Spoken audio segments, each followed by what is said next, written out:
माहुरगड लक्ष्मी दुर्गे ए हे चंड मुंड महिषासुर मर्दिनी आई जगदंबे आई तू ये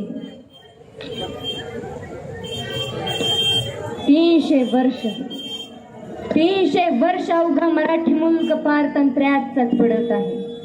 मराठी मुलकाची भूमी घोड्यांच्या टापाखाली कणते आहे, गाराणी गाते आहे.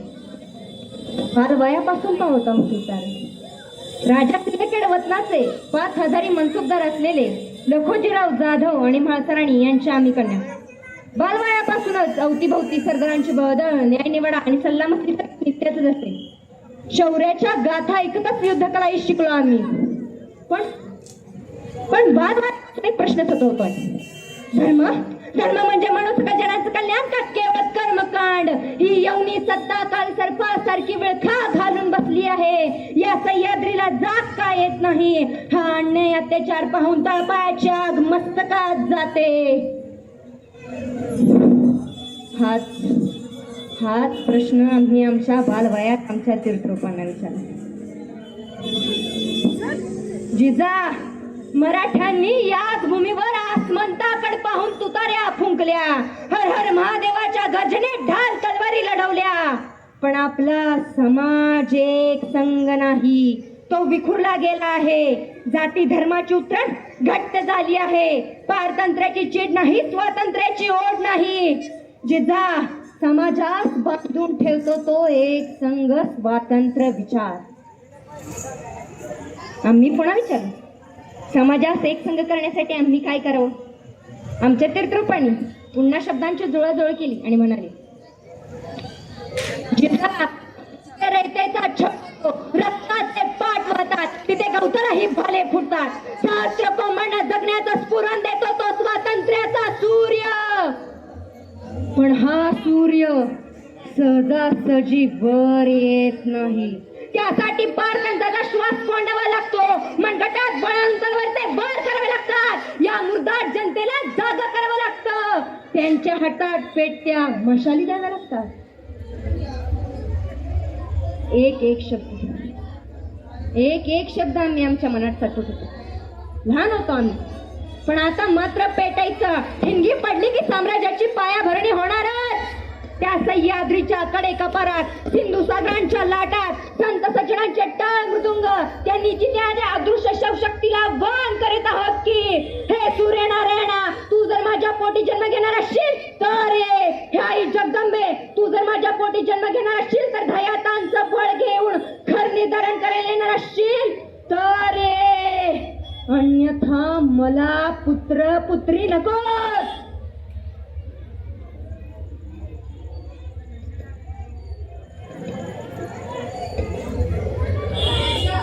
जगदंबे, तुझ्या आशीर्वादानं झालेल्या बाळाचं नाव शिवाजी ठेवत आहोत आम्ही.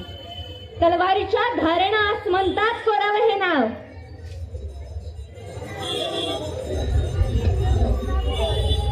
स्वातंत्र्य हवे नको गुलामी बाळा, स्वातंत्र्य हवे नको गुलामी बाळा. हासला लाजिरवाणा, हासला लाजिरवाणा, रुद्राचा तांडव तू मांडावा, रुद्राचा तांडव तू मांडावा. या यमनीय वसगती धाडावा, या यमनीय वसगती धाडावा. शिवबा आमच्या देखरेखीखाली हळूहळू मोठे होऊ लागले. त्यांनी आम्हाला एकदा प्रश्न विचारला, अहो साहेब, आपलं राज्य म्हणजे काय? त्यावर आम्ही उत्तर दिलं, शिवबा, सुलतानांकडे चाकरी करत असलेले मराठी आपापसातच झुंजत राहिले. त्यांचे कारकून मराठी, त्यांचं लढवय्ये मराठी, त्यांचे तिरंदाज, बरकंदाज, भालाई ढालाई एक जात सारे मराठीच. युद्ध कोणाचंही असो, जय पराजय कोणाचाही हो, पण युद्धात दोन्ही बाजूनी रक्त सांडणार ते मराठीच, जीव गमावणार तेही मराठीच. आणि बदल्यात काय मिळणार? तर भाषाची बाबा, कधी तोफा, कधी मनसुबदारी वाढेल, तर कधी एखादा तुरा सुद्धा वाढेल. पण शेवटी आपण चाकरच, गुलामगिरीतच राहणार. कधी आदिलशाहीची, कधी निजामशाहीची, तर कधी आणखी कोणाची. कुठवर चालणार हे? अन्यायाला बाचा फोडली तर ती सुद्धा आपल्या शिबाच्या सीमेतच. त्या वाटा कदाचित मोकळ्या होतील, पण बाहेरच्यांचं काय? आणि आपली ही वाट उद्या धुळसर होणार नाही याची काय शाश्वती? यावर एकच उपाय, आपल्या लोकांनी आपल्या लोकांच्या भल्याचं राज्य निर्माण करायला हवं. जिथं आपल्या पोरा बाळांच्या ओठांवर हसू असेल असं राज्य, जिथं गाई गुरांना मनसोक्त चरायला मिळेल असं राज्य, जिथं आपल्या आया बहिणींच्या डोक्यावरून पदर उतरणार नाही असं राज्य, जिथं आपला घाम आपल्या मातीत सांडेल आणि आपल्या रक्ताने आपल्या विजयाचा इतिहास लिहिला जाईल असं सुराज्य, असं स्वराज्य निर्माण करायला हवं. शुभ असं स्वराज्य. लगेच शुभ हो म्हणाले. हो आऊ साहेब, आम्ही असंच स्वराज्य निर्माण करू. हो आऊ साहेब, आम्ही असंच स्वराज्य निर्माण करू.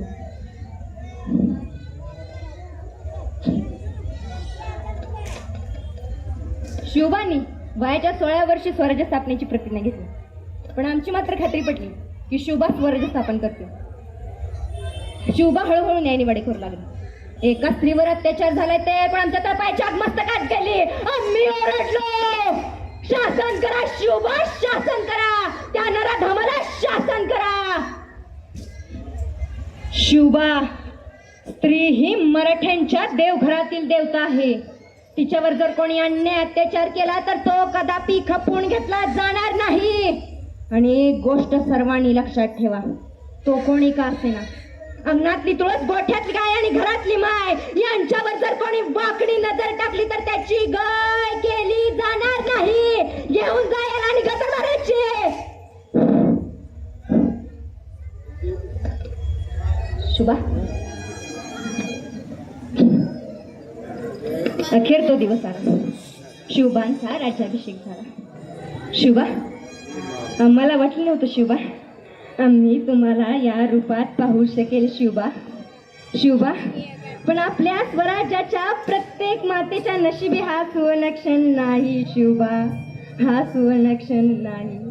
स्वराज्याच्या तटबंदीसाठी स्वतःच्या देहाची तटबंदी करणारे आमचे मावळे, या मातृभूमीला स्वतंत्र मिळावे म्हणून स्वतःच्या रक्ताचे पाट वाहणारे आमचे मावळे, हे पाहून त्या प्रत्यक्ष सूर्यनारायणाला ह्या प्रश्न पडला असेल, कधी हे संपणार हे रण, कधी हे संपणार हे रण, कधी हे संपणार हे रण.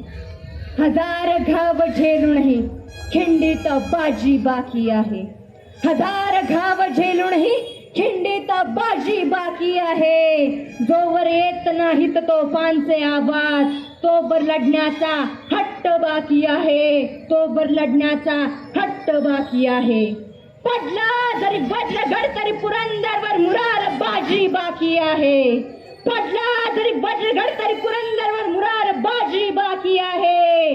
कंठन्नान झेलूनही झुंजणारा देह बाकी आहे. झुंजणारा देह बाकी आहे. एक लढाई संपली तरी युद्ध अजून बाकी आहे. एक लढाई संपली तरी युद्ध अजून बाकी आहे. जरी पराभव झाला क्षणभर तरी लढण्याची जिद्द बाकी आहे. लढण्याची जिद्द बाकी आहे. हर हर महादेव.